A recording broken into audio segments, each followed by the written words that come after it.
Au nom du Père, du Fils, du Saint-Esprit. Amen. Seigneur Jésus, tu connais mon inconstance et mon infidélité. Tu sais combien je suis faible. Alors je demande en ton nom que notre Père céleste envoie son Esprit pour que quotidiennement je puisse entreprendre la lecture du catéchisme de l'Église catholique et que mon cœur s'ouvre à la tradition enseignée par ton Église, ma mère. Que je puisse ajuster toutes mes actions et mes œuvres à son enseignement. Mon Jésus, avec confiance j'abandonne la constance et la fidélité de toute la démarche entre tes mains. Que Saint Michel Archange et mon ange gardien protègent et défendent chaque moment quotidien consacré à cette lecture. Maintenant, avec toi et par ta voix, disons: Notre Père, qui es aux cieux, que ton nom soit sanctifié, que ton règne vienne, que ta volonté soit faite sur la terre comme au ciel. Donne-nous aujourd'hui notre pain de ce jour. Pardonne-nous nos offenses comme nous pardonnons aussi à ceux qui nous ont offensés. Et ne nous laisse pas entrer en tentation, mais délivre-nous du mal. Amen. Ensemble, mon Jésus d'amour, saluons notre sainte maman, la Vierge Marie. Entre ses mains, je remets mon cœur, mon âme, ma volonté et ma vie, afin que par ses soins règne en moi la volonté du Père, et qu'en ses mains mes œuvres soient gardées, transformées, en parfaite offrande rayonnante de la lumière de Dieu, pour sa gloire, le salut des âmes et la consolation des âmes du purgatoire. Je te salue Marie, comblée de grâce. Le Seigneur est avec toi, tu es bénie entre toutes les femmes, et Jésus, ton enfant, est béni. Sainte Marie, Mère de Dieu, prie pour nous, pauvres pécheurs, maintenant et à l'heure de notre mort. Amen. Je te salue Marie, comblée de grâce, le Seigneur est avec toi. Tu es bénie entre toutes les femmes, et Jésus, le fruit de tes entrailles, est béni. Sainte Marie, Mère de Dieu, prie pour nous, pauvres pécheurs, maintenant et à l'heure de notre mort. Amen. Je te salue Marie, comblée de grâce, le Seigneur est avec toi, tu es bénie entre toutes les femmes, et Jésus, le fruit de tes entrailles, est béni. Sainte Marie, Mère de Dieu, prie pour nous pauvres pécheurs, maintenant et à l'heure de notre mort. Amen. Ô Saint-Esprit, par l'intercession du cœur immaculé de la Sainte Vierge Marie, et par le cœur chaste de Saint Joseph, donne-moi un cœur doux, humble, pur, miséricordieux et charitable. Rends-moi docile à tes célestes inspirations, et prompte à y répondre. Que mon cœur enflammé de ton amour soit en toutes ses œuvres dans la volonté du Père, œuvrant ainsi sous ton joug léger et joyeux. Père céleste, je fais ces demandes par les mérites, les œuvres et les souffrances de Jésus-Christ, ton Fils bien-aimé. En mon nom, au nom des âmes de ma famille, au nom des âmes de mes proches, au nom des âmes qui se sont recommandées à mes prières, au nom des âmes constituant ta Sainte Église, le pape, les cardinaux, les évêques, les prêtres, les religieux et religieuses, les laïcs, au nom des âmes qui ne te connaissent pas, des âmes des païens, des âmes des hérétiques, des âmes des apostats et des âmes froides. En tout temps, dans les siècles des siècles. Amen. En bref, numéro 508.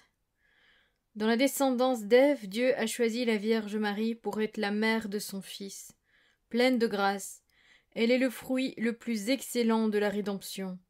Dès le premier instant de sa conception, elle est totalement préservée de la tache du péché originel et elle est restée pure de tout péché personnel tout au long de sa vie.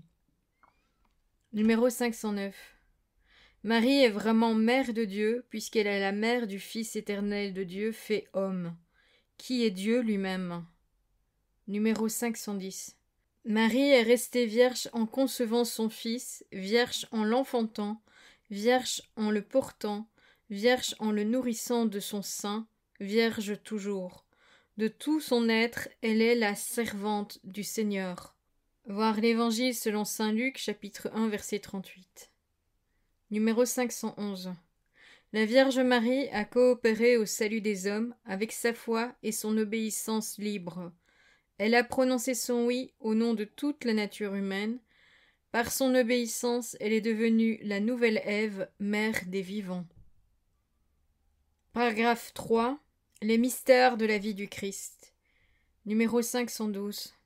Le symbole de la foi ne parle, concernant la vie du Christ, que des mystères de l'incarnation, conception et naissance, et de la Pâque, passion, crucifixion, mort, sépulture, descente aux enfers, résurrection, ascension.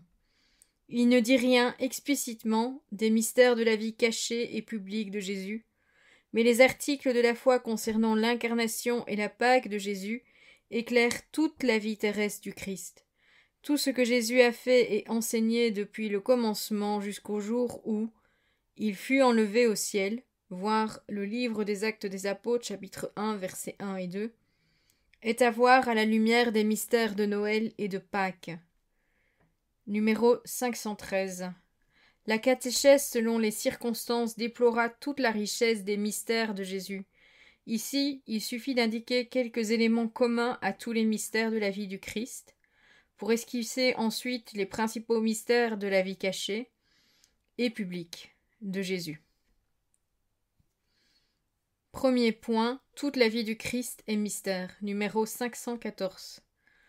Beaucoup de choses qui intéressent la curiosité humaine au sujet de Jésus ne figurent pas dans les évangiles. Presque rien n'est dit sur sa vie à Nazareth et même une grande part de sa vie publique n'est pas relatée. Ce qui a été écrit dans les évangiles l'a été pour que vous croyiez que Jésus est le Christ, le Fils de Dieu, et qu'en croyant vous ayez la vie en son nom. Voir l'Évangile selon saint Jean, chapitre 20, verset 31. Numéro 515.